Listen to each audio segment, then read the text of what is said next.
Years ago, the great screen actor Jimmy Cagney was working with a young actress that was about to be fired. He went to the director and said, "Let me talk to her." And he walked over to the actress and he said, "Look, it's simple. You walk in the room, you plant your feet, look me in the eye, and tell the truth." The logo of the X-Files is "The truth is out there."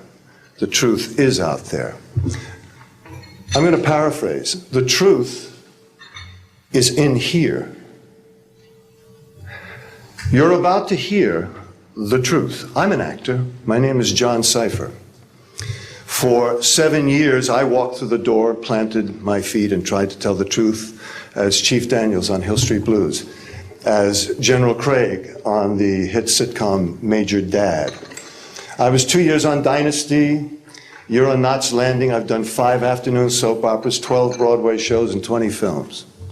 One of the Broadway shows I did was the great musical Man of La Mancha on Broadway. I was Richard Kiley's original understudy. I sang the words to dream the impossible dream, to fight the unbeatable foe, to bear with unbearable sorrow, to run where the brave dare not go. I'm here to introduce your host this morning, Dr. Stephen Greer. He's a man who is running pell-mell where the brave dare not go. He was an emergency room physician. In fact, the director of emergency medicine at a major hospital in North Carolina.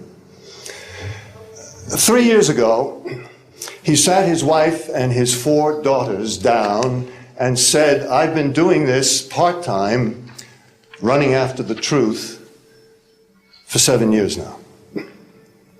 Now I'm going to do it full-time." He walked away from all that money to pursue the truth. I always think of Hamlet's great line to Horatio, "There are more things between heaven and hell than are dreamed of in your philosophy, Horatio." I'm going to introduce a man who says, there are more things between heaven and hell than any of us have accepted. And I have the witnesses and the documents to prove it. Ladies and gentlemen, Dr. Stephen Greer.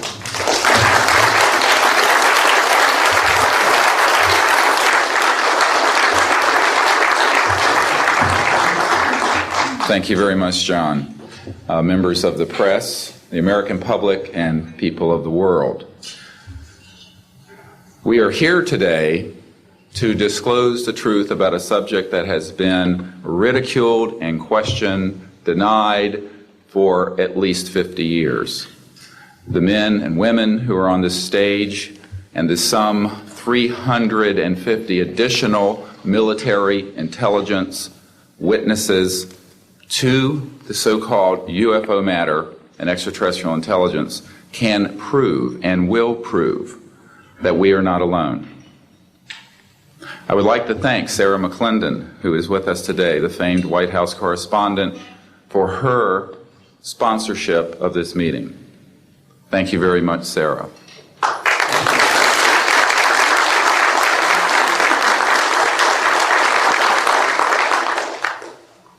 In 1993, a group of military advisors to this project and I met out in the countryside in Virginia, and we decided that it was time for civilians, military, intelligence, and other people to come together to disclose the truth about the subject which is called UFOs. Since that time, I have personally briefed a sitting director of Central Intelligence, James Woolsey, President Clinton's first CI director. I have personally briefed the head of the Defense Intelligence Agency, the head of Intelligence Joint Staff, members of the Senate Intelligence Committee, many members of Congress, members of the European leadership, the Japanese cabinet, and others. And what I have found is that none of them are surprised that this is true, but they are uniformly horrified that they have not had access to these projects. We can establish through these witnesses whom we have identified, which now number over 400, and these are people who have been inside the CIA, NSA, NRO, Air Force, Navy, Marines, Army, all divisions of the intelligence and military community, as well as corporate witnesses, contractors to the government. And these are folks who have been involved in so-called black budget or covert unacknowledged projects. These unacknowledged special access projects are taking in at least $40 to $80 billion per year. And they are sitting on technologies that can change the world forever. The reason we are coming forward now is that we are asking for the U.S. Congress and for President Bush to move towards an official inquiry and disclosure on this subject. It has the most profound implications for the human future, for the U.S. national security, and for world peace. Specifically, technologies connected to UFO and extraterrestrial vehicles, if declassified and used for peaceful energy generation and propulsion, would solve the looming energy crisis definitively, would end global warming, would correct the environmental challenges that the Earth is facing. It is also critical that we begin to debate as a society the propriety of placing weapons in space. If indeed, as we can prove, it is true that we are not alone and that space is territory which we are sharing with other civilizations, it could be a very imprudent, destabilizing thing to place weapons in space. This is not being debated because it is off the national and international radar screens. It needs to be placed on it, and we are here today to do it. We can establish through this testimony that these objects of extraterrestrial origin have been tracked on radar going thousands of miles per hour, stopping and making right-hand turns, that they use anti-gravity propulsion systems, which we have already figured out how they work in classified projects in the United States, Great Britain, and elsewhere. That these objects have landed on terra firma, at times have been disabled, and have been retrieved specifically by teams within the United States, that extraterrestrial life forms have been retrieved, and their vehicles have been taken and studied thoroughly for at least 50 years.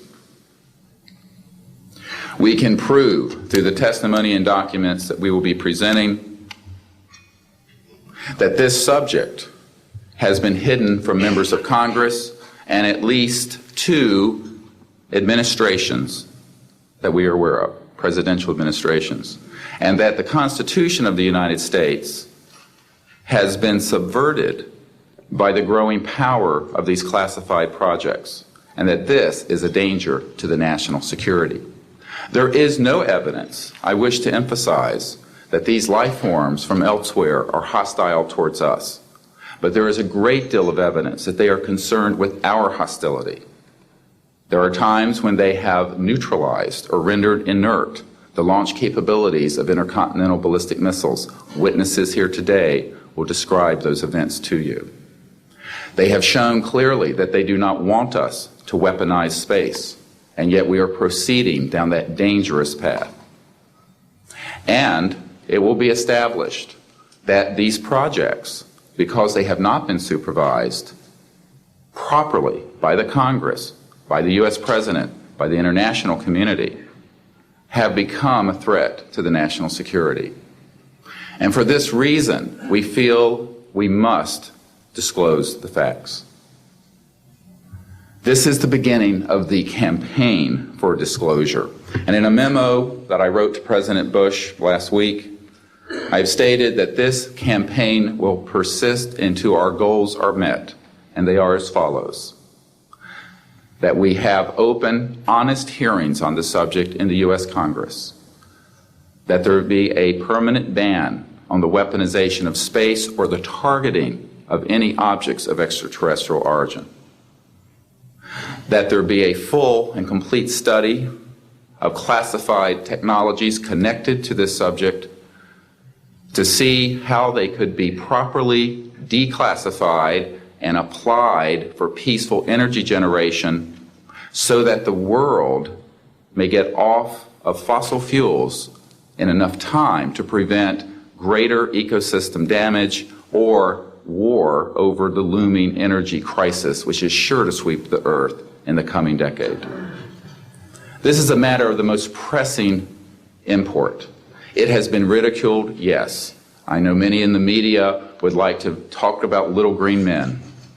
But in reality, the subject is laughed at because it is so serious. I have had grown men weep who are in the Pentagon, who are members of Congress, and who have said to me, what are we going to do? Here's what we will do. We will see that this matter is properly disclosed, and these courageous witnesses, the first 21 of over 100 that we have already interviewed on videotape, have stepped forward to speak the truth. Now, I expect people to be skeptical, but not irrationally so, because these men and women have come forward and they have their credentials, they can establish who they are, and they have been first-hand witnesses to some of the most important events in the history of the human race. As was pointed out to me by some of the men here, they were charged with handling the nuclear weapons of the United States. Their word was trusted on everything of great importance for the national security. We must trust their word now. As Monsignor Balducci said at the Vatican, in an interview I had with him recently, it is irrational not to accept the testimony of these witnesses. So please be skeptical. But that is not the same as prejudiced and closed-minded. This is a matter of great importance, and I ask the media, the scientific community, and the political community to look seriously at this matter and to do the right thing for humanity and for our children. We have available for the media and for members of Congress a nearly 500-page briefing document with transcripts from dozens of these top-secret witnesses. We have a 4-hour videotape summary. It's not a commercial product, I'll warn you, from this project of the 120 hours that we have in interviews so far. They've been boiled down to 4 hours, and it's available for the Congress to review and for the major media to review. We can establish that this subject is real and has tremendous significance for the human future. I ask on all of you who are listening to contact the members of Congress that represent you and the leaders around the world and other countries and ask them to hold an honest inquiry into this subject to support a ban on weaponizing space, since we are sharing space with other life forms, and that we move quickly as a people to understanding that this is the end of the childhood of the human race. It is time for us to become mature adults in the cosmic civilizations out there. To do this, we must become a peaceful civilization, and we must look as we go into space with an intent of cooperating with other civilizations, not weaponizing that high frontier. The men and women who will speak next will do so in order, beginning on your left. They will introduce themselves. I ask for the media to refrain from questions until each witness has spoken briefly about who they are and what they have personally been involved with or witnessed in their government, military, or government-connected careers. At the end, we will have questions. All of you may ask questions for as long as we can stay here, and we will provide you with all the information that you need. So we will begin now with the first of our witnesses, Mr. John Callahan.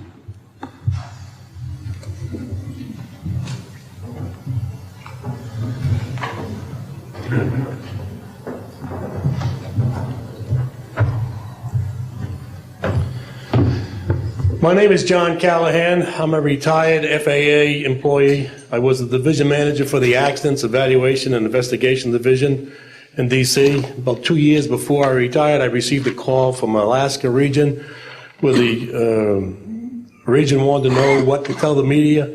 When I questioned, tell the media what, he says about the UFO and It went downhill from there. What UFO?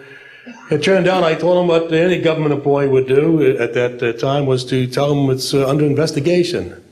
And then I had them send all that data to the FAA's tech center in Atlantic City. The next day, my immediate boss, service director, Javi Safir, and I went to Atlantic City. I had just purchased a new video camera, and I videoed the event. In Atlantic City, we had them play back on a scope, you would call it a scope, a plan view display, PVD, exactly what the pilot seen or what the controller seen, and we tied that in with the voice tape so we could hear exactly what the controller said and what he heard, and we taped it. We came back the next day, briefed the administrator, Admiral Ingen, on what happened. He wanted a 5-minute briefing. After we started the briefing, he wanted to know if he could see the video. We put the video on. He watched the video, the whole video. The next day, he set up a meeting for me to give a dog and pony show to President Reagan's scientific staff and whoever they brought over, and to hand off all that data to them. That morning in the FAA round room, it was either 9 or 10 o'clock, 3 men from Reagan's scientific staff, 3 CIA people, 3 FBI people, and I don't remember who the other guys were, along with all the FAA experts that I brought with me that could decide or talk about the hardware and the software, how it worked. We put on a dog and pony show. We let them watch the video. We had all the data there. We had all the printouts that the computer put out. They got all excited over it. When it was all done, the CIA, one of the CIA men told the people they were now sworn to secrecy, that this meeting never happened and this event never happened. When I asked him why, I thought it was probably just a stealth bomber at the time, he says, well, this is the first time that we have recorded radar data on a UFO, and these guys are going to get all excited, drooling over all this data. I said, well, you're going to tell the public about it? And he says, no, we don't tell the public about this. It would panic the public. He says, we're going to go back and study this. I said, okay. It was what he was going to do. Now, I've told this story many times, and I get sometimes funny looks from people. I have with me the voice tapes of the controllers that were involved, the FAA original tapes. See, after we handed this stuff off to the president's staff, the FAA didn't know what to do with it. We don't separate UFOs from real traffic, so it's not our problem. Okay? I have a copy of the original of the video that we took, which is rather interesting. And once the thing was all over, the reports started coming into my office, but because it wasn't an FAA air traffic problem, the FAA's report ended up on a table in my office. And it stayed there until I retired, when one of the staffers packed up all my gear and helped it move to my house. Also, in a box I found just a few days ago, in my 1992 tax return, I have the target printouts from the computer data, which, so if you wanted to or look at every target that was up there at the time, you can now reproduce this from this piece of paper here. And it's called the UFO incident, Japan 1648, I believe the number was. It happened on November the 18th, 1986. I'm prepared to go to Congress, to swear before Congress that everything I've told you people and everything that is here is the truth. Thank you.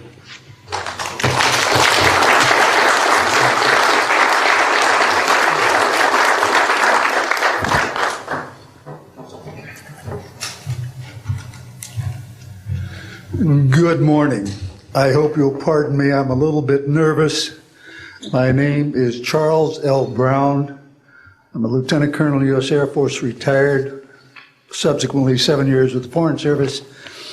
I like the name Charlie Brown. A gentleman by the name of Charles Schultz, of great talent, sort of elevated the name, if you will.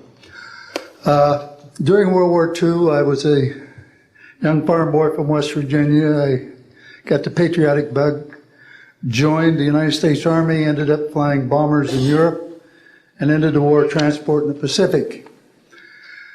Finished college in the summer, late summer of '49, recalled to active duty in the newly formed United States Air Force.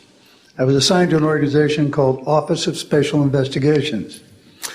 The Air Force, as most of you know, was formed in 1947.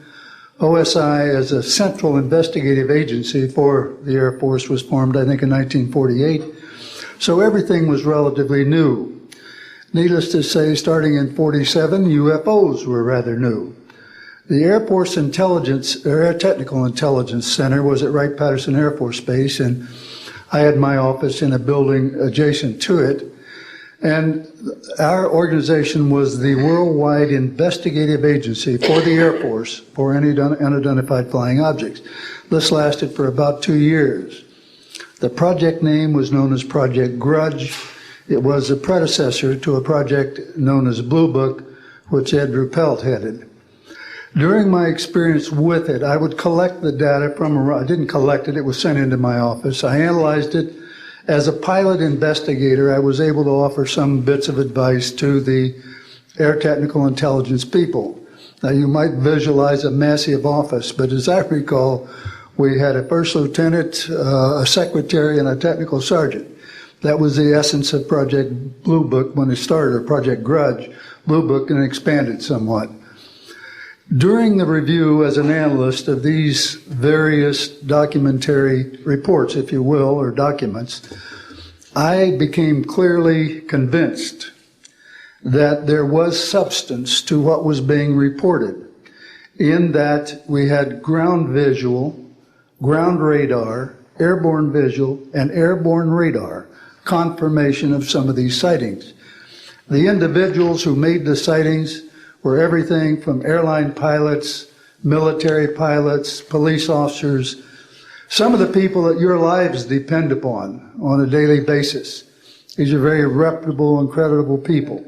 I hope that the testimony here from very credible people will convince you of that and will further Steve Greer's disclosure project, in that pressure needs to be brought to bring this to the attention not only of the Americans, but of people all over the planet.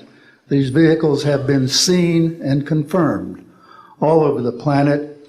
I am willing to sign a sworn statement or testify to my judgment and to what I have observed. Such things do exist. Please believe me. Please believe those who follow me. Thank you.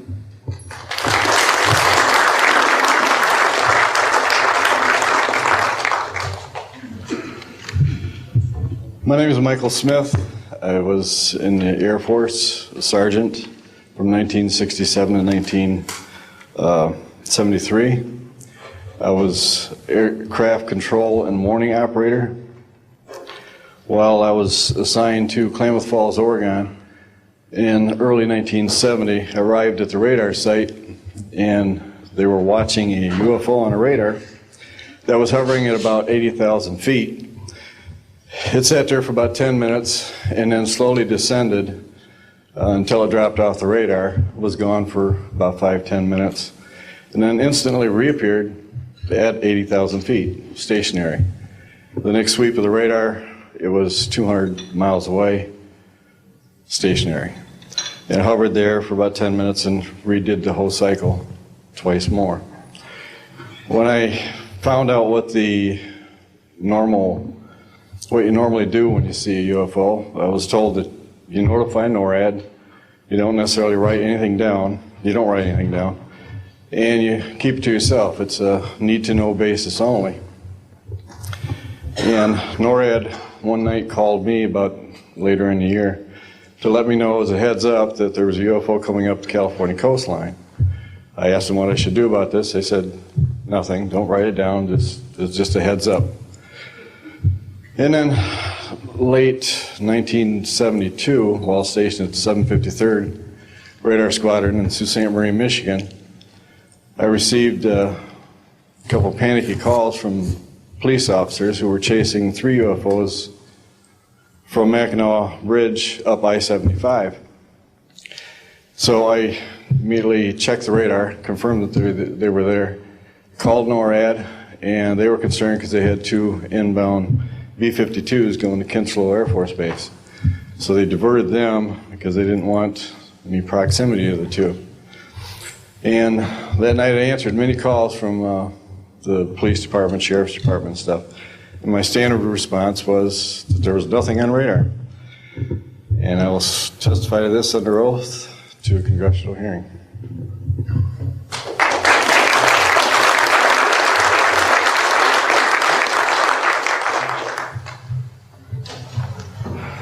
Good morning. My name is Enrique Colbeck. I am a traffic controller.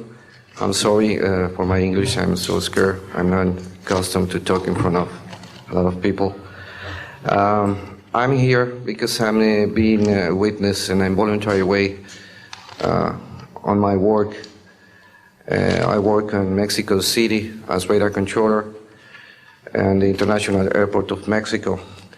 And I'm going to give an example about this signs that we have in Mexico for several years, and this issue happens a lot of times in my country, unfortunately. For example, March 4, 1992, we detected 15 objects west side of the Toluca airport, that is very close of our international airport at 50 miles, more or less. Then July 28 of 1994, we have almost a collision or something that we can name in that way with an international flight, domestic flight of Aeromexico 129, commanded by the pilot Raimundo Cervantes Ruano, that has a trash or something about in his main landing gear in the right leg. That's occurred night at 10:30, more or less. Then in the next week, the same year, in the same moment, the Aeromexico Flight 904 has another almost collision that was reported for the pilot Corso, the Capitan Corso, at 11:30 in the morning, and we detect that object on a radar. Suddenly, just for a moment. Then, in the next week, we have a lot of sightings reported by the pilots that give us information about the weird traffic or something, bright lights, and different times, and we detect some of them in that week. But in September 15 of 1994, we have a detection about 5 hours, more or less, on a radar and a new equipment that we believe that that equipment was working in not a good way, because it's not human that you have detection by 5 hours of the same object and apparently without movement. Well, we concur with the technical persons of radar in our country that the radar system was working well, and was very exciting, and we surprised when at the next day we received information about a periodist named Jaime Maussan that is studied these cases in Mexico, about that a sighting from a lot of people in the Metepec city. There is another point located southeast of the Toluca airport, about a sighting of the big flying saucer, apparently 50 meters of diameter, then for a lot of people, and that led the trash or something in the ground. Well, next, November 24, 1994, we have on service officially our new radar system, and after that moment we have information very exactly about of these sightings at the same time with the pilots and detections. That's why I'm here, because we consider in my country that this is very dangerous. We have a lot of more cases, but I don't want to use more time in this.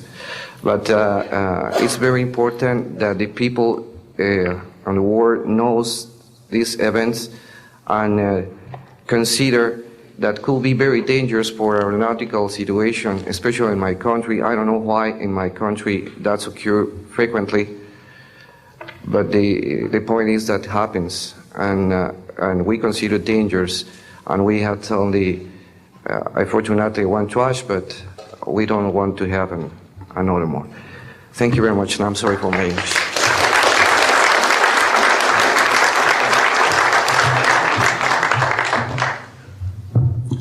My name is Graham Bethune. I'm a retired Navy commander, pilot, had a top secret clearance.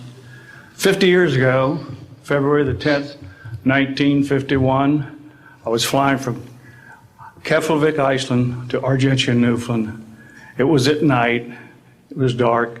About 300 miles outside of Argentia, I saw a glow on the water, like approaching the city at night.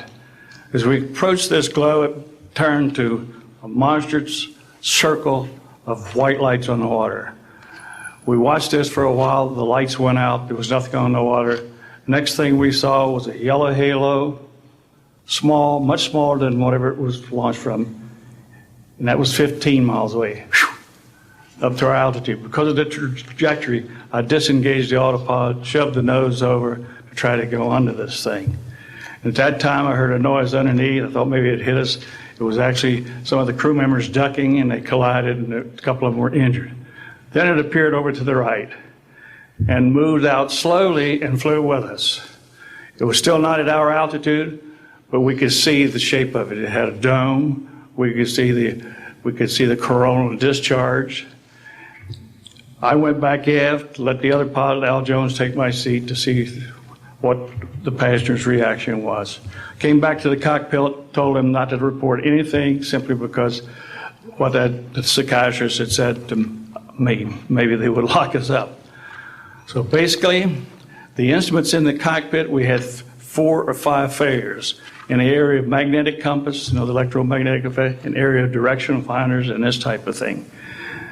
The craft was tracked by radar in excess of 1,800 miles an hour. It never did get to our altitude. We had 31 passengers, plus the psychiatrist and the crew members that all cited this at different areas. When we landed at Argentia, Newfoundland, we were interrogated by the Air Force, an excellent interrogation, Captain Paulson. When we landed at the Naval Air Test Center here at Patuxent River, we were required by Navy intelligence to make out individual reports. Out of the National Archives, I have the 18-page official Navy and Air Force report. I've made up a report to straighten out all the truth. There's a stack of books out there this high that have written all of this up. So the truth is here. I will testify under oath before Congress that everything that I have said is true.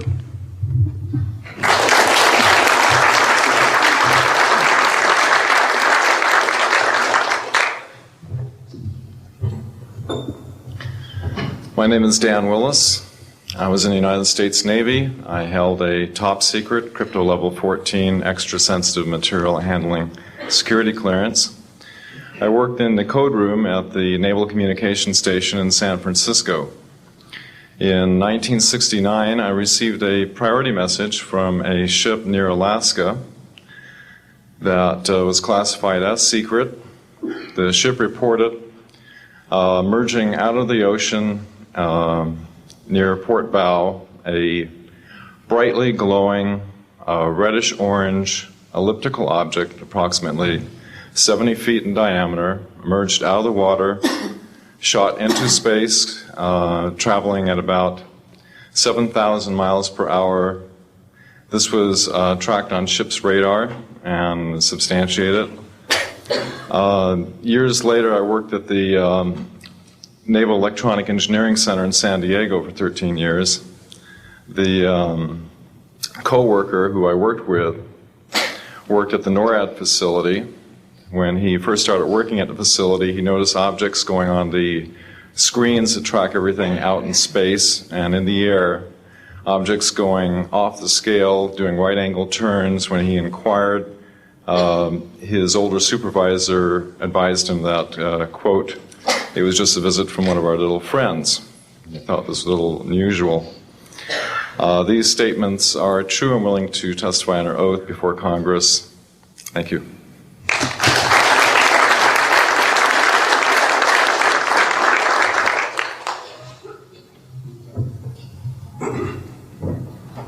My name is Don Phillips. I was in the United States Air Force and had worked with certain intelligence agencies of the United States government. Prior to my Air Force, prior to joining the Air Force, I worked for the famous Lockheed Skunk Works. And I was working for them when I was attending college, and I worked for them in the capacity as a design engineer. It was one of my proudest moments of my life to work with a man by the name of Kelly Johnson. A lot of you might be familiar with that. It turns out that the models of aircraft that we were building, as you know, were all classified, were in the deep black, and that I came in on the end of the U-2 project. My main project was known later as the SR-71. The SR-71 had a predecessor. It had a special model built for the CIA, and that those models were one passenger, one pilot special aircraft in order to get from one place to another very, very quickly. Now these SR-71s, as we know them, the Blackbird, are the type of aircraft that are still classified in a sense as far as the altitude that it flies at and also the speed records that it holds. I'm very proud to say that this aircraft played a big part in helping to end the Cold War. The aircraft, the predecessor aircraft, there's strong evidence to suggest that perhaps these aircraft had a different role once in the air. Each pilot, and I know a few of them, each pilot had an assignment before they took off, okay? They learned about the assignment immediately prior to takeoff, and there's strong evidence to suggest that there was a dual role in that they were monitoring some type of traffic to and from planet Earth. This can be verified at a later point. I'll jump into my military experience. My first field assignment for the United States Air Force was at Las Vegas Air Force Station. And that was my first experience with Las Vegas, and I couldn't understand why people were being so excited about going to a place such as this, but I soon found out about a year later. Nellis Air Force Base is located there. Nellis is a major training center for different types of special aircraft and fighter aircraft, one of the premier training sites for pilots all around the world. However, when I learned that my assignment was at a radar site 50 miles out of town, up near Mount Charleston, I had no idea where I'd be, so finally in the daylight I was able to find the location and reported in 1965 for duty. In 1966, early in the morning, about 1 to 2 a.m., I was staying there on base, and our barracks were at about 8,000 feet. I heard a lot of commotion. You know, at that altitude, sound carries tremendously. And I thought, well, it's early in the morning, it's summertime, and there is it's very warm, and maybe I should get up and take a look. I didn't really want to, but I got up and took a look, walked up to the main road up near my office, which was the commander's office. I was on the commander's staff, Lieutenant Colonel Charles Evans. And I was saying, who's making all this noise? Who's making all this noise at this time of the morning? So when I got within about 50 yards of the 4 or 5 people that were standing there, one being the chief of security, they were looking up in the air, and I said, gee, their heads are all looking at the same direction. Well, I looked up to the west, northwest, and to my amazement, there were lights flashing around the sky, moving at anywhere from what seemed like 2,400 to about 3,800 miles per hour.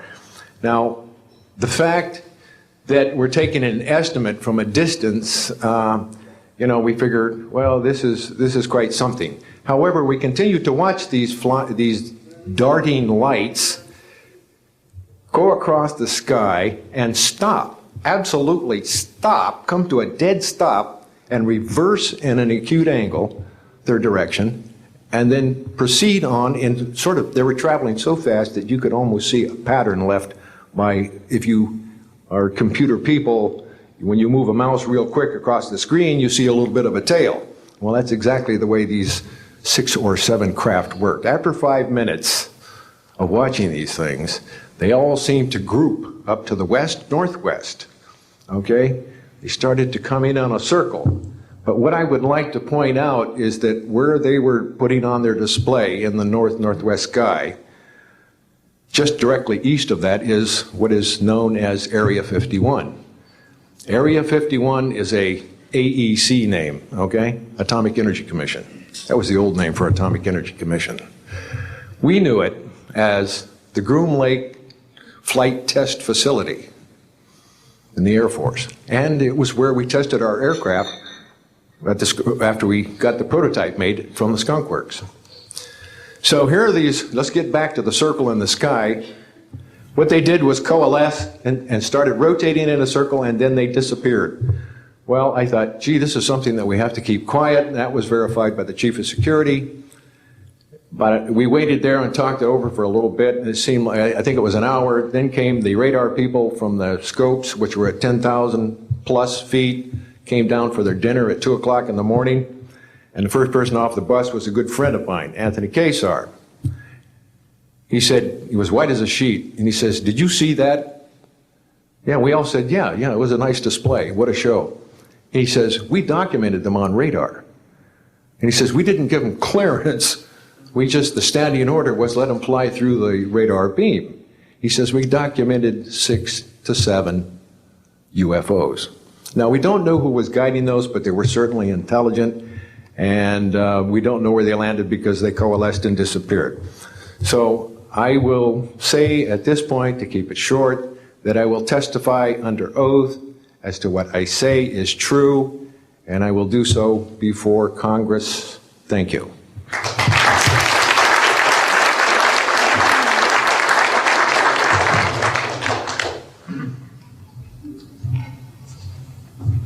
My name is Robert Solis. Contrary to what it says on the card, I was not a lieutenant colonel in the Air Force. I was in the Air Force active duty after I graduated from the Air Force Academy in 1964 until 1971 and separated as a captain.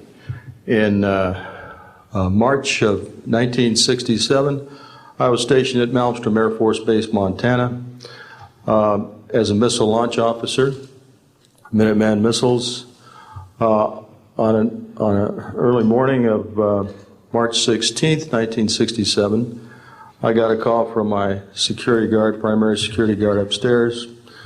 We had about 6, as I recall, flight security airmen upstairs. I was downstairs 60 feet underground in a capsule monitoring and controlling 10 nuclear-tipped Minuteman missiles. I got a call that morning that they were seeing strange lights flying in the sky. I disregarded that call, told them to call me when something more significant happened. I got another call subsequent to that call, and this time it was a more intense tone in the guard's voice. It was very clearly very frightened. He said there was a bright, glowing red object hovering outside the front gate. It was oval-shaped. He had all the other guards out there with their weapons drawn. Right after that call, I woke up my commander, who was on a rest period, Fred Mywald, a retired colonel now,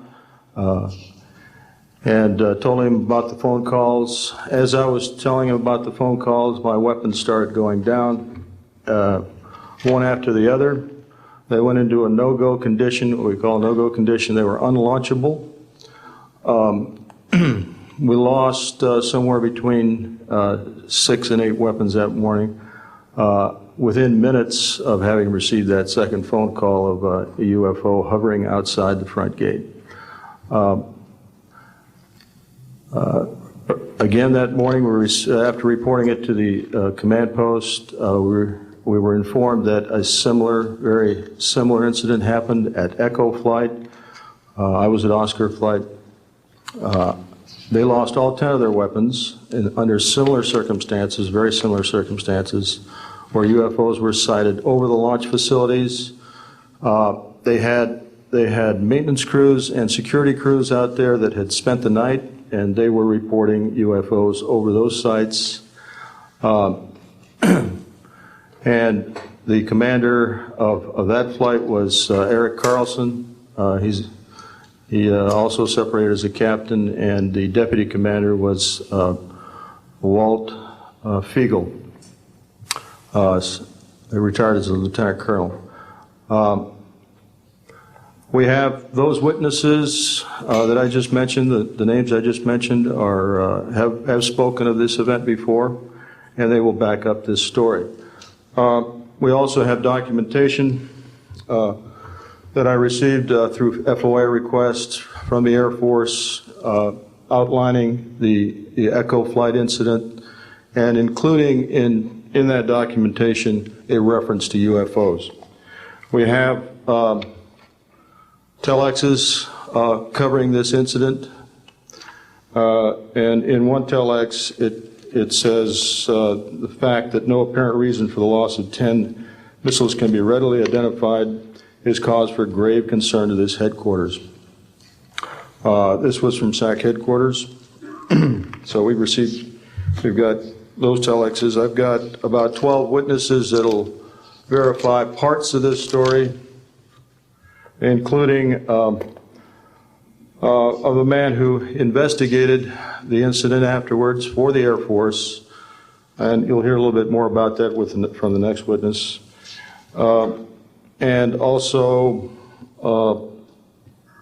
another guard that witnessed a UFO in that same time period, and another officer who retired a full colonel who had other reports of UFOs. Ancillary to that, excuse me, I've got the complete report on a Minot, North Dakota incident. That was Minot Air Force Base, North Dakota, which happened in August of 1966. Very similar UFOs sighted over missile silos, and also a UFO incident that was investigated by the Air Force immediately after our incident within a week. I'm willing to testify to the truth of all these matters that I've spoken about this in front of Congress under oath. Thank you.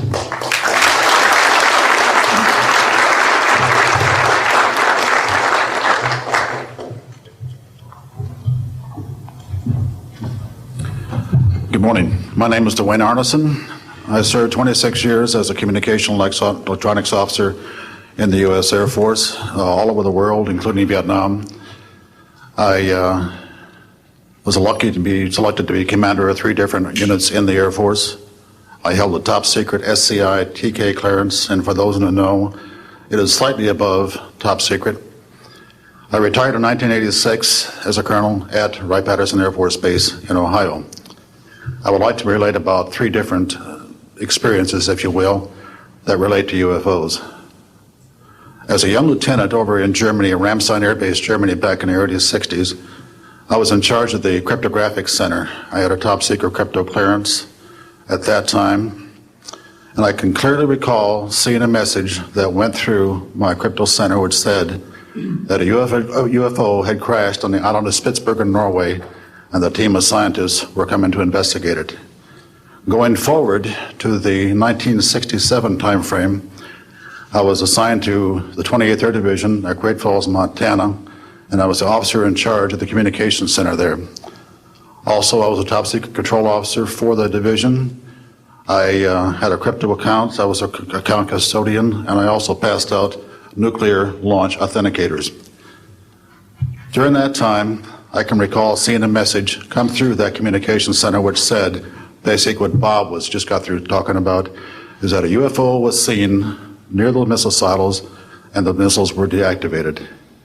Coincidentally, The person that Boeing sent to investigate the particular missile conditions, if you will, what made them shut down, was my first manager at Boeing, Mr. Bob Kaminsky, who has since passed away.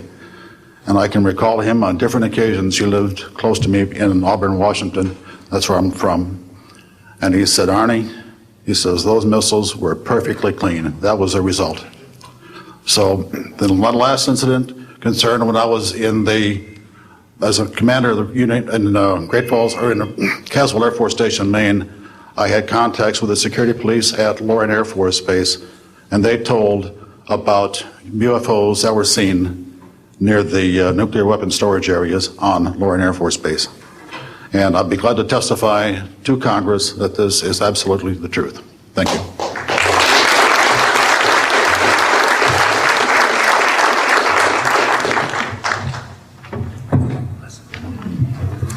Good morning. My name is Harlan Bentley. During 1957 and 1959, I was a PFC in the United States Army, stationed north of Washington, D.C. on the Nike Ajax missile base close to Olney, Maryland. In May, this month of 1958, about 6 a.m., I heard a noise outside that sounded like a pulsating transformer. I sat up in my bunk, I looked out the window, I saw a craft heading for the ground and crashed. Pieces broke off of that craft, immediately took off again. So there's a lot more to that story, but I've got to speed this up. Now, the next night, I was on radar duty. I get a call from the Gaithersburg missile base. He says, hey, I got 12 to 15 UFOs outside, 50 to 100 feet above me. So I asked him, I said, what does it sound like? He took his head mic off, held it out the van window, and said, here. And the same sound I heard the previous morning, except a lot more of them. So my radar was on standby, so I immediately turned it on and got the blip just outside of the ground clutter. I marked it on my radar screen. And then for a few minutes later, all of a sudden they took off. As they took off, the sweep came around, hit the blip. The second, and when it came around, it hit it again. That blip was 2/3 away off my radar scope. In order to get that far at a constant velocity was 17,000 miles an hour. That was my first incident. 10 years later, by this time I received a Bachelor of Science degree in electrical engineering, and I was working in California. Now, I'm sorry that all I can say is I was somewhere in California working on a classified project that had nothing to do with my experience that I had there. As I was working, and it was like 2 or 3 in the morning, California time, I heard a Houston astronaut communication link, comlink. I didn't pay much attention to it until I heard the word bogey. Of course, my ears picked up immediately. An unidentified flying object of some sort, whether it's a craft, meteorite, or whatever, was on a collision course with that module going to loop around the moon.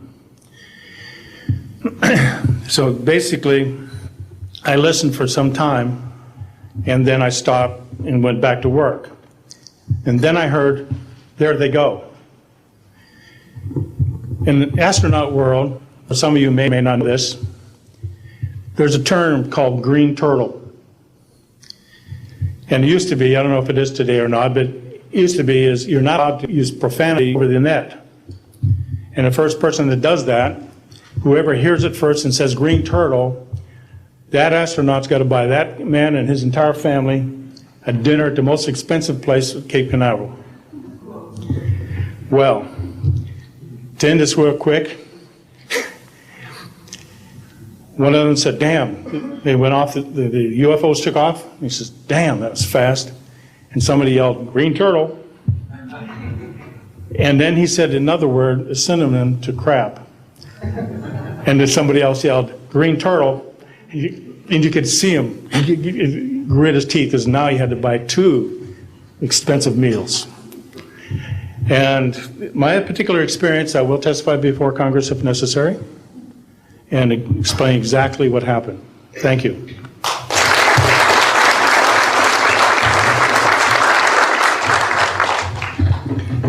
My name is John Maynard.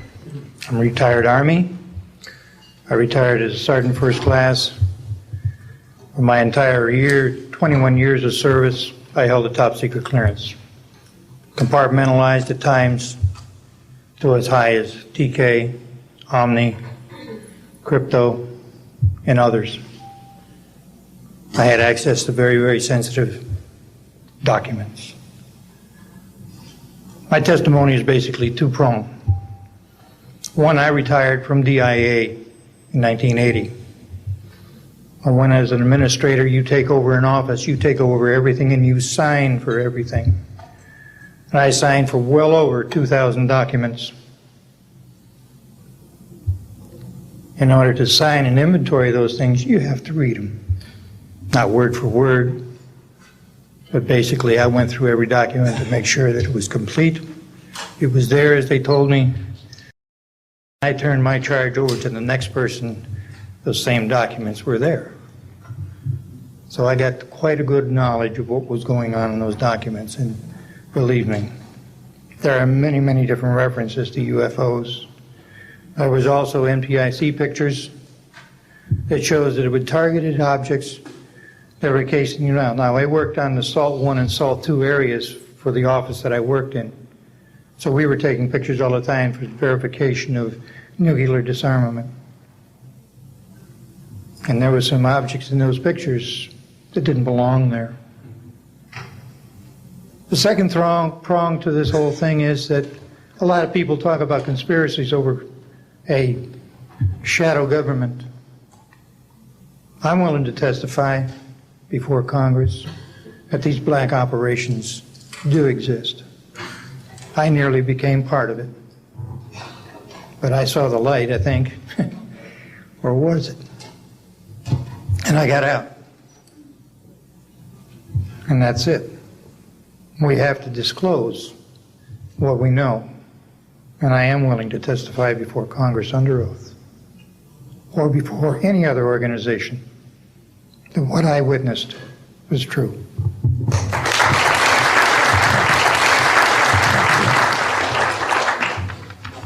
Good morning.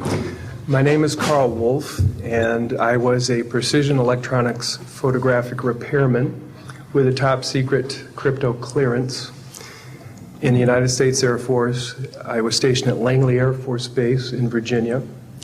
In 1965, in mid-1965, I was loaned to the Lunar Orbiter Project at NASA on Langley Field. Dr. Colley was in charge of that project. They had problems with a piece of electronic equipment that was bottlenecking their production of photographs. I went to the facility, and when I walked into the facility, there were scientists from all over the world. I was stunned, actually, to see people at a NASA project from all over the world. It didn't make any sense to me initially. I was taken into the laboratory where the equipment was malfunctioning. I couldn't repair it in the dark. I asked to have it removed. A Airman Second Class was in the dark room at that time. I was also an Airman Second Class. I was interested in how the whole process functioned, how the data got from the lunar orbiter to the laboratory. Asked the young man if he'd describe the process to me. He did. About 30 minutes into the process, he said to me, in a very distressed way, by the way, we've discovered a base on the backside of the moon. And then he proceeded to put photographs down in front of me, and clearly in these photographs were structures, mushroom-shaped buildings, spherical buildings, and towers. And at that point, I was very concerned because I knew we were working in compartmentalized security. He had breached security, and I was actually frightened at that moment. And I did not question him any further. And a few moments later, someone did come into the room. I worked there for 3 more days, and I remember going home and naively thinking, I can't wait to hear about this on the evening news. And here it is, more than 30 years later, and I hope we hear about it tonight. And I will testify under oath before Congress that what I'm saying is the truth.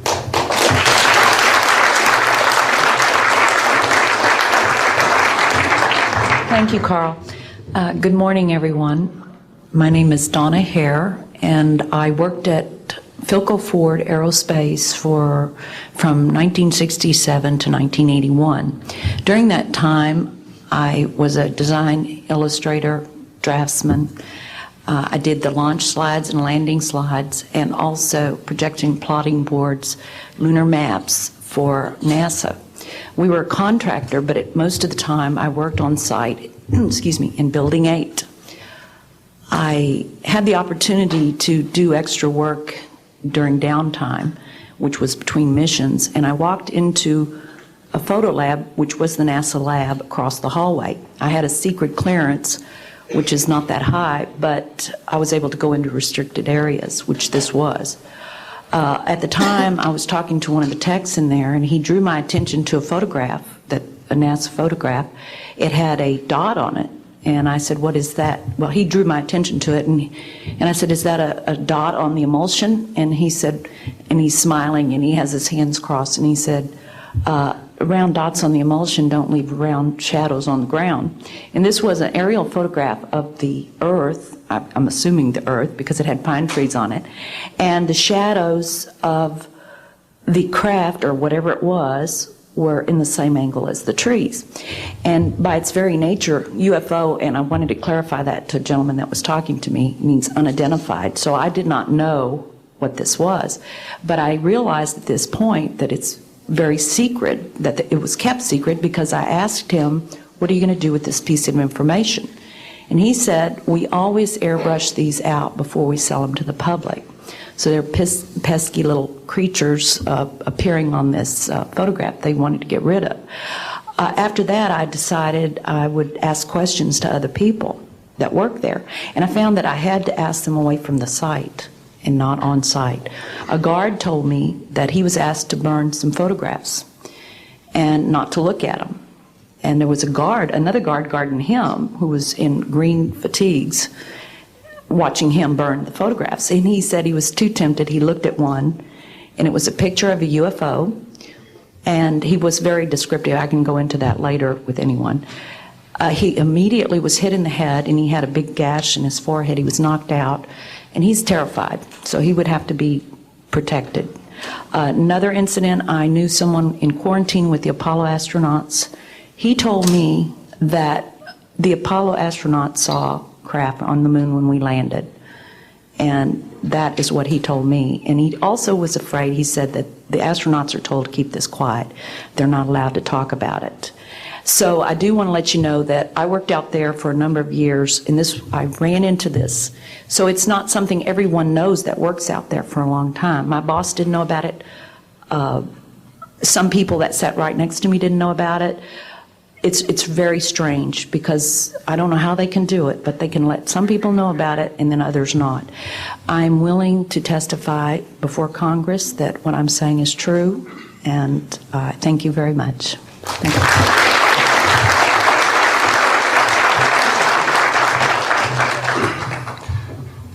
Good morning, ladies and gentlemen, and members of the press. My name is Larry Warren. 20 years ago, in 1980, I was a security specialist assigned to RAF Bentwaters, Woodbridge, NATO Air Force facilities in Suffolk, East Anglia. I had a secret security clearance. I guarded our backline nuclear weapons that were stored there at the time, without the knowledge of the people of Great Britain. I went through a portion of a 3-night UFO event where objects made incursions over our WSA, fired pencil-thin beams of light into them, and adversely affected the ordnance, possibly. These objects were on the ground on 2 different nights. Potentially there was another life form seen. This is an unpopular truth. These events were of extreme defense significance to not only Her Majesty's government, but this government as well, and they are still shrouded in secrecy. They are very complex, they are very vast. This is more about a human rights issue than just a UFO issue. 20 years ago, this room would be empty. I see a turn in history. This is history in motion, but unfortunately it's history with the security classification. I would be more than honored to swear under oath that I experienced what I did, I saw what I saw, These events produced not only, after numerous denials by this government, a memo by Lieutenant Colonel Charles Holt, our deputy base commander, which reads like science fiction. It also produced, years later, an on-site audio tape he made as these objects performed their feats and did what they did and violated airspace. These events are of extreme defense significance. I hope my brothers in arms that went through these events will be given immunity at some point and be able to join us here. It is an honor to share the stage with all of these people. And I think for all of our children, my son Dennis, God bless you, son, we can change the world. You're heroes for being here also, and I will testify in front of Congress if asked to. God bless. Thank you.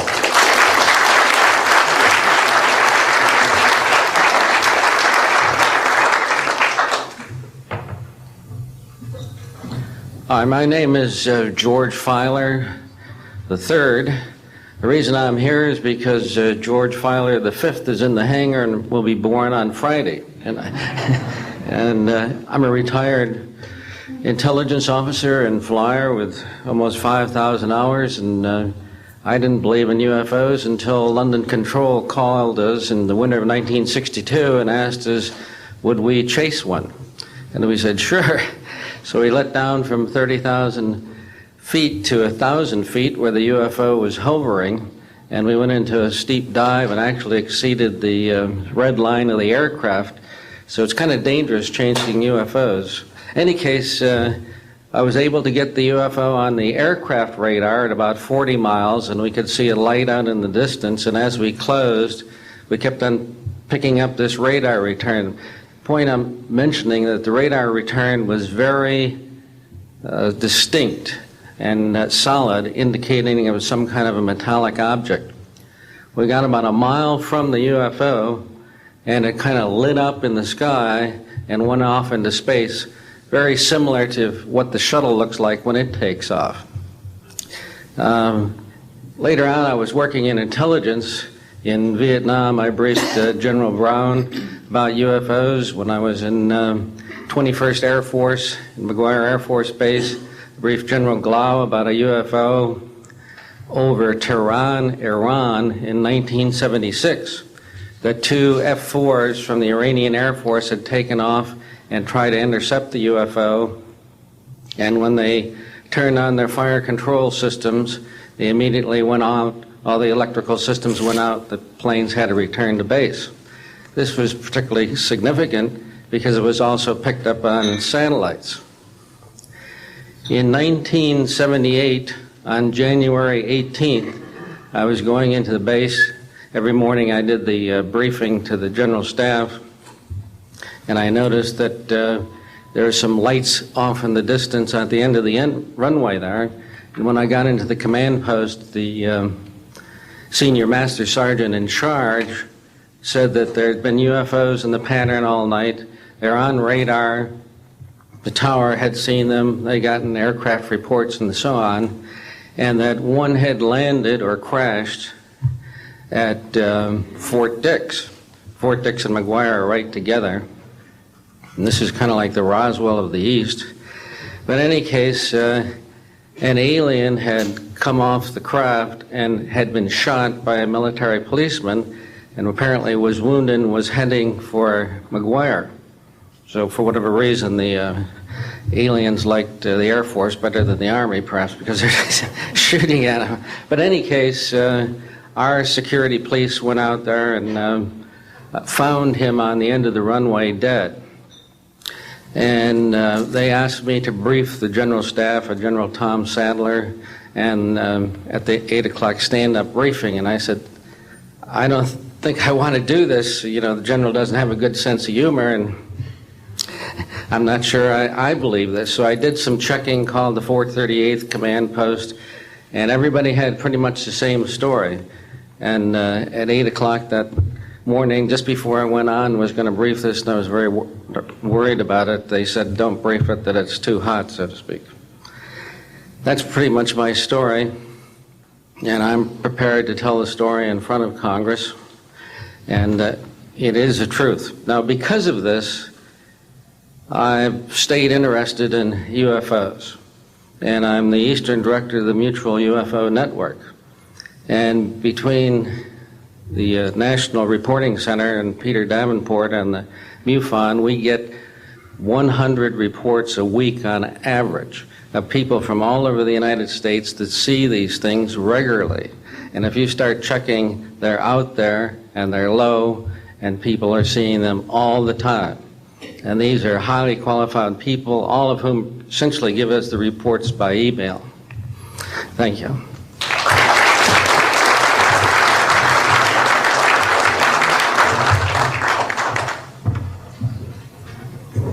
Morning, ladies and gentlemen. My name's Clifford Stone. I was a Sergeant First Class, United States Army.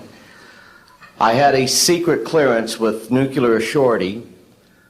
I could get the clearance that I needed to do whatever it was that was necessary for me to do at the time on special operations when I was called in on those. What I'm referring to here is that I was involved in situations where we actually did recoveries of crashed saucers, for lack of a better term, debris thereof. There were bodies that were involved with some of these crashes, also some were alive. While we were doing all this, we were telling the American public there was nothing to it. We were telling the world there was nothing to it. I'd like to go into detail on some of the cases, about the nuts and bolts cases right here, but I will be available if you have any questions concerning my involvement in this. You can talk to Dr. Greer to arrange for me to get to talk to you. But the whole situation is, we've set back, we've told the American people that there's no such thing as UFOs. I've been involved where we have recovered these objects. We know them to be of extraterrestrials. In 1969, I had an event that happened to me while I was stationed at Fort Lee, Virginia. We went to Indiantown Gap, Pennsylvania. That would be my first exposure to any time that we would be recovering an unidentified flying object. When we went there, we already had people that was already in the facility. We were a backup team, which was supposed to be NBC, because there was supposed to be some nuclear materials that was on board this craft. Later on, most people involved were to be told that there was nothing on board it. It was nothing more than just a crash of one of our aircraft. I know better, because I was one of the people that approached it with a Geiger counter to get surface readings. I was the first person to go ahead and see that there were bodies on it. That would be the first of approximately 12 events. UFO crashes are not events that take place every day. They're rare. I know we're not alone in the universe. I know that the absence of evidence is not evidence of absence. It's evidence that has been denied to the American people.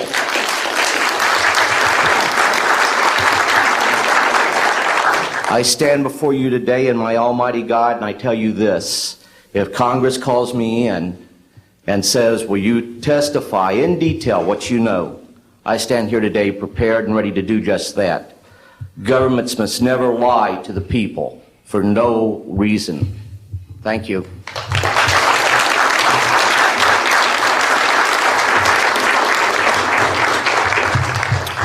Good morning.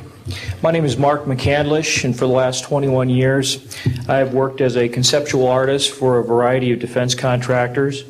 I've been involved in conceptual artwork of the production thereof for Rockwell on the X-30 program, and also on the high-step program. That's spelled HYSTP, means Hypersonic Testbed Program. During the course of my career, I've twice had a secret security clearance. In 1967, while my father was stationed at Westover Air Force Base, the headquarters for 8th Air Force Strategic Air Command, I witnessed and watched through a telescope a UFO which hovered over a nuclear weapons storage facility for approximately 10 minutes and then departed with an acceleration approaching a bullet leaving a rifle barrel. In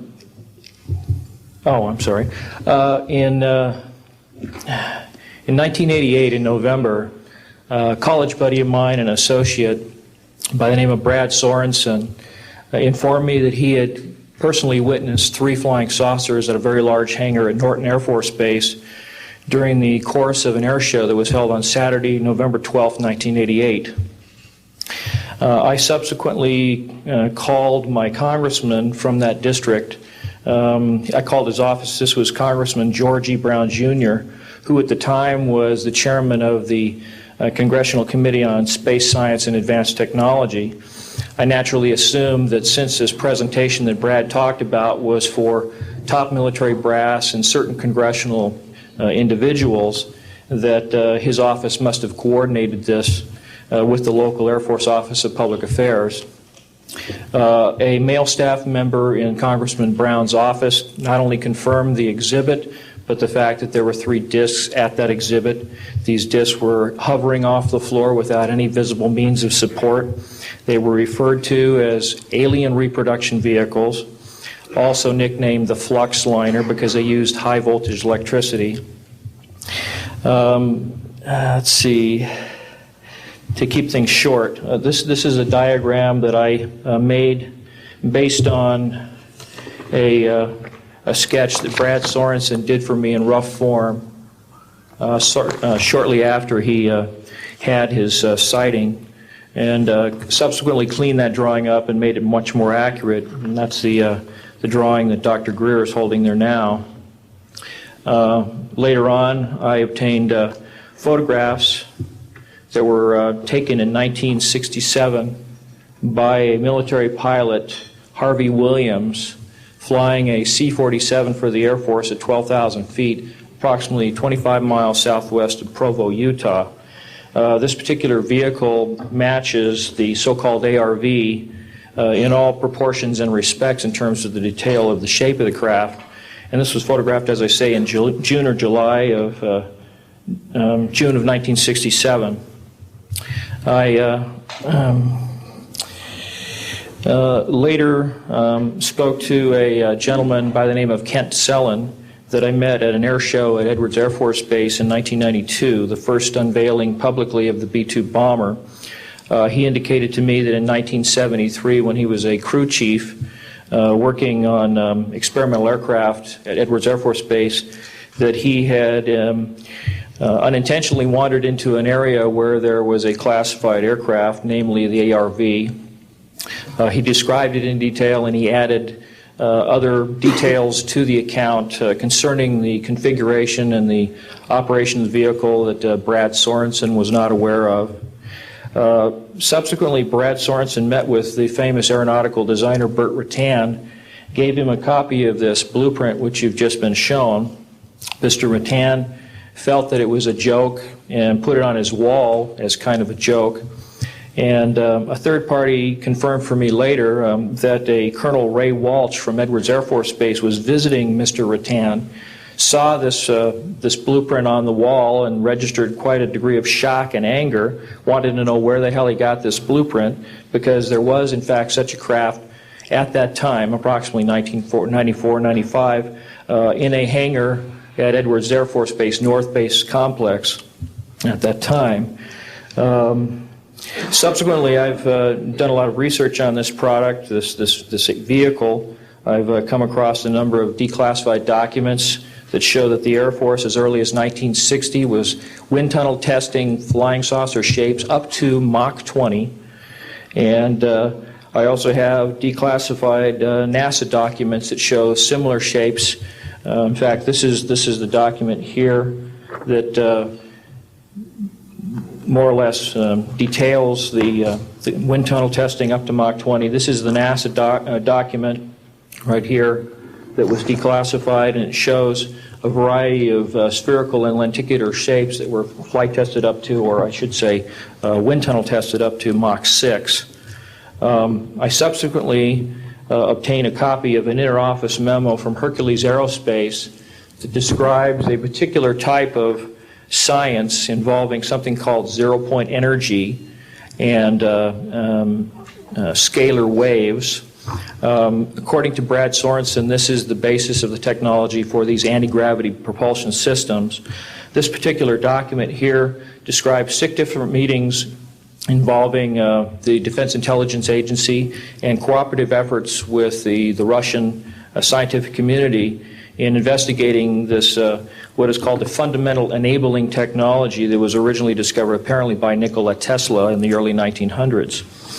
Anyway, I could provide you much more detail at a later time, and I am prepared to testify in detail concerning these events and their truthfulness before Congress. Thank you very much.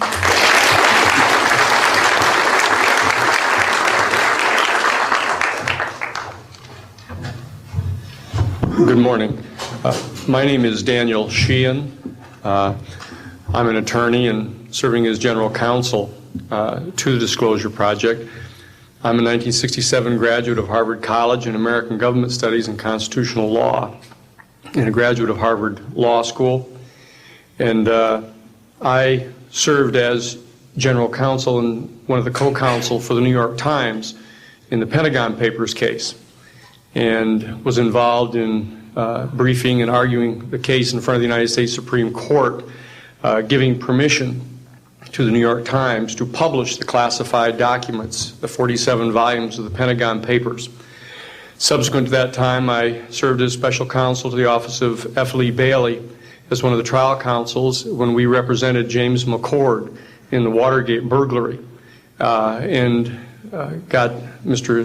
McCord to write the letter to Judge Sirica to reveal the Watergate burglars' relationship to the plumbers unit in the White House at that time. Subsequent to my service in that case, I went back to Harvard to the Divinity School to study Judeo-Christian social ethics and public policy. Did my master's work and PhD work there, and became general counsel for the United States Jesuit headquarters in Washington, D.C., assigned to the National Social Ministries Office and their public policy office. It was there in 1977 that I was contacted by Ms. Marcia Smith, who was the director of the Science and Technology Division of the Congressional Research Service. She asked to meet with me, and I met with her, and she informed me that President Carter, upon taking office in January of 1977, held a meeting with then the Director of Central Intelligence, who was George Bush Sr., and demanded that the Director of Central Intelligence turn over to the President the classified information about unidentified flying objects and the information that was in the possession of the United States intelligence community concerning the existence of extraterrestrial intelligence.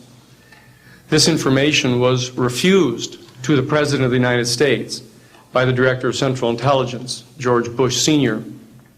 The Director insisted that the President, in order to have access to this information, needed to have clearance to contact the Congressional Research Service, to contact the United States House of Representatives Science and Technology Division, to have them undertake a process to declassify this information, because the DCI suspected that the President was preparing to reveal this information to the American public.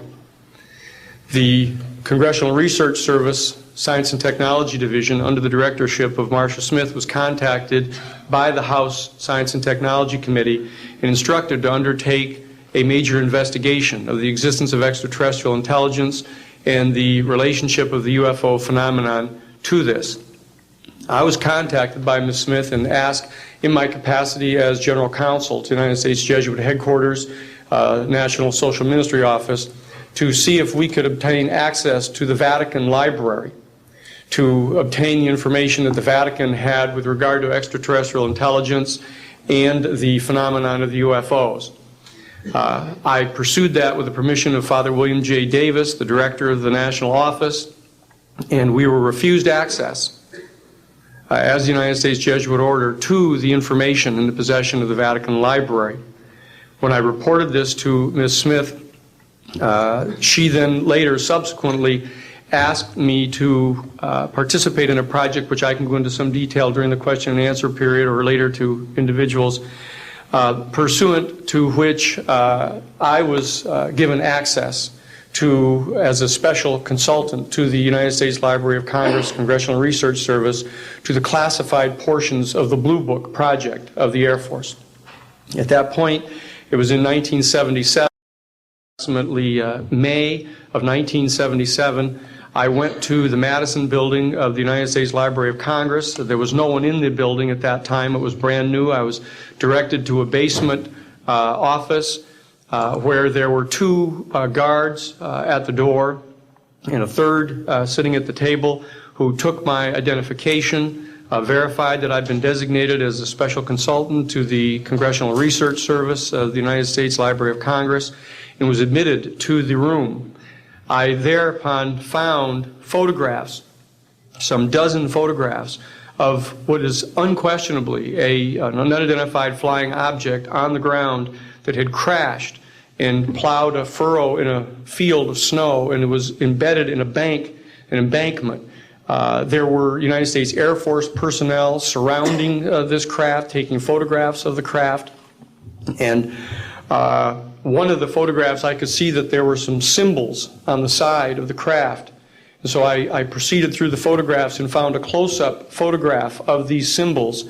I'd been instructed that I was to take no notes and had to leave my briefcase and all my identification outside of this room, but I had brought with me a yellow pad. And so what I did is I opened up the yellow pad and refocused the overhead camera onto the same size as the cardboard backing of the yellow pad, and I physically traced the copies of the symbols on the side of this craft, closed the yellow pad back, put the microfiche back into the canister, reclosed the box that I had, and I said, "It is time for me to leave." And I took this and proceeded to leave the office, at which point the security guards stopped me, and one of them said, "What is that you have there, Mr. Sheehan?" At which point I handed the yellow pad to him, and he flipped through all the yellow pages and never found the copy that I had. And so I took that with me and brought it to the United States Jesuit headquarters, had a meeting with the staff, with Father William J. Davis, reported this to them, was authorized at that time by the United States Jesuit headquarters to make a report to the National Council of Churches and to request that the entire 54 major religious denominations of our country undertake a major study of extraterrestrial intelligence, which they declined to do. I was subsequently asked to deliver a 3-hour closed-door seminar to the top 50 scientists of the Jet Propulsion Laboratory of SETI, the Search for Extraterrestrial Intelligence, which I did do in 1977. I'm more than happy to testify under oath to these details to the United States Congress, and would be happy to meet with any members of the press at that time. You may recall I also served as chief counsel to the Karen Silkwood case, in which we obtained the rulings in the Karen Silkwood case. I also served as chief counsel in the Iran-Contra case. It was the first one to testify before the United States Congress to the existence of the off-the-shelf enterprise of Richard C. Cord and Albert Hakim.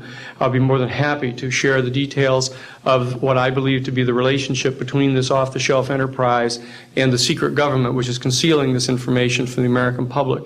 And I am happy and proud to serve as general counsel to the Disclosure Project. Thank you very much.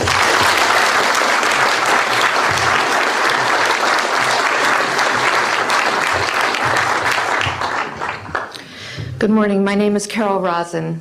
In 1974, after being a 6th grade school teacher, I was introduced to the late Dr. Wernher von Braun, in the U.S. the father of rocketry. In my first meeting with him, during that first 3.5 hours, he said to me, "Carol, you will stop the weaponization of space."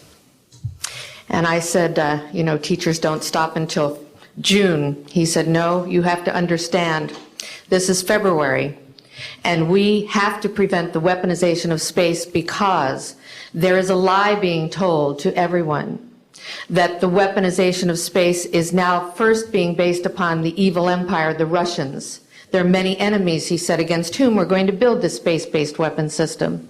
The first of whom was the Russians, which was existing at that time. Then there would be terrorists. Then there would be third world countries. Now we call them rogue nations or nations of concern. Then there would be asteroids." And then he would repeat to me over and over, and the last card, the last card, the last card would be the extraterrestrial threat. Well, at the time, I kind of laughed when he said asteroids, and when he said extraterrestrials, I knew I wasn't going to deal with that subject. And now we hear on the news just today, this week, that they've slid in another enemy. Only this time we're going to protect our satellites. In other words, we have to have some reason to spend these trillions, to waste these dollars on a space-based weapon system, and they're all lies. This is a system, he told me, that would never protect anyone. Even back then, he talked about suitcase bombs. He talked about chemical, viral, bacterial, biological warfare, that these space-based weapons would never protect us against. And then he told me that, in fact, if you travel around the world, which I did after he died in 1977, I met with people in over 100 countries who were friends. They didn't want to build space-based weapons. I became a space and missile defense consultant, and I worked with people around the world. I became an advisor to the People's Republic of China. They don't want to build a space-based weapon system. And he told me back then that they didn't. He said, go to Russia. They're considered to be the enemy. I got on a plane by myself. When I got to Russia, I had a list of people that I had read out of the newspaper. Chernenko was in office then. He was the only one I didn't get a chance to meet. They introduced me to everyone when I got there. And when I got back, I said, oh my Lord, this man is telling the truth. There is no threat. And I've been waiting until this day for 27 years, and I'm expecting the spin to happen, because he also explained to me that as a military strategist, as a person who worked on the MX missile, which I did later, he said, you will find that there is going to be a spin to find some enemy against whom we have to build space-based weapons. And now we should expect the spin, because he said part of the formula for the intelligence community is if they might have a weapon, then we have to consider that they do have these weapons. So now they do have these weapons, so now we have to build these weapon systems. And that's the formula, except that it's all based on a lie. And we have witnesses here today that have shown you that these extraterrestrial beings, that these craft that have come here are now not UFOs, they're identified flying objects, and we know that they have beings in them. And we have witnesses here who have told you that they can shut down our missile silos, they can stop a rocket going into space that's a test. We have witnesses here who have worked in the classified departments who have the courage to come forward here to support what Wernher von Braun told me back in 1974 to 77. And I will testify before the Congress that when I founded the Institute for Security and Cooperation in Outer Space, which I shut down a few years ago because I didn't believe we had a chance with this huge, integrated around the world, complex weapon system, that we had any chance at all of transforming that war industry into a space industry that could provide benefits, like Dr. Greer has said, of global warming. We can end that situation of that problem. We can end the energy crisis. We can build now non-polluting technologies. Wernher von Braun used to tell me that we could have cars back then that drove around off the ground. He described this to me on beams so that we have no pollution on this planet. And we can solve the problems of the people that are urgent and potential, and the other animals and the other cultures on Earth and in space. And we can end the arms race without dislocating the industry jobs, without disrupting the economy, by transforming, Wernher von Braun told me, the war industry into a global cooperative space industry that will provide, he said, finally, more jobs and profits on this planet than during any hot or cold wartime, more products and services that can be applied directly to solving the problems of this planet. And we can have a whole planet now that lives in peace on Earth, with all the cultures on Earth and with all the extraterrestrial cultures in space. And these are words that Wernher von Braun told me in 1974, and I will testify before the Congress under oath about everything I have said and more. Thank you.